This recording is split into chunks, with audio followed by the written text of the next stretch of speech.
This is Millionaire Shortbread, a layer of all butter shortbread biscuit, then followed by a nice thick layer of set caramel, and then just to top it off, we're going to finish it with some chocolate. So if that sounds good to you, here's everything you need. Before we get started with the shortbread, we need to preheat the oven to 170 degrees Celsius fan.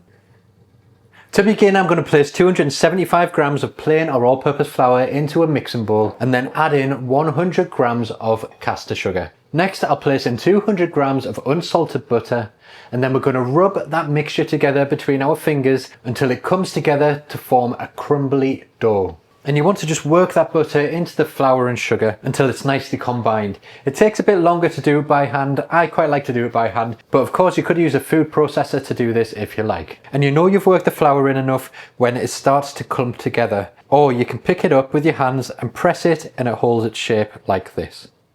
Next, you want to take a 9-inch tin lined with parchment paper. I'm using a round one, but you could use a square one if you like. And then I'm just going to tip in all of that shortbread mixture and then compress it down nice and evenly using the back of a spoon or the base of a glass. And once your shortbread is evenly spread out, compressed, and looks something like this, we can then place it into the oven for 20 to 25 minutes until golden. And once your shortbread looks lightly golden on top like this, it is ready and you can leave it on a cooling rack to cool while we make our caramel.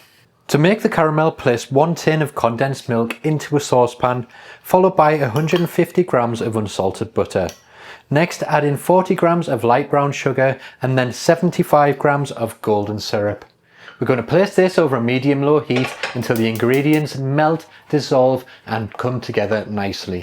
We'll then turn up the heat and simmer it for 7 to 8 minutes or until it reaches softball stage on a sugar thermometer.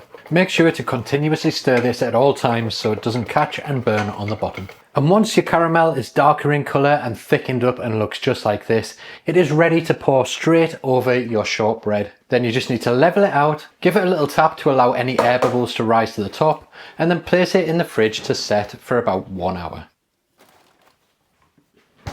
Finally, melt 200 grams of dark chocolate in a heat-proof bowl over a pan of gently simmering water, making sure that the water does not touch the bottom of the bowl. Once it's melted, remove it from the heat and pour it directly on top to create the topping for your Millionaire Shortbread. This is an optional step, but you can also melt a little bit of white chocolate. And because I'm going to get 12 slices out of this, I'm going to place 12 dots of the white chocolate all the way around the outside, and then use a skewer to drag from the outside to the centre all the way through that white chocolate to create a nice pattern. Place it back in the fridge to allow your chocolate to set, and now it's ready to serve. So there we go, there's my version of Millionaire Shortbread. I hope you enjoy making this one.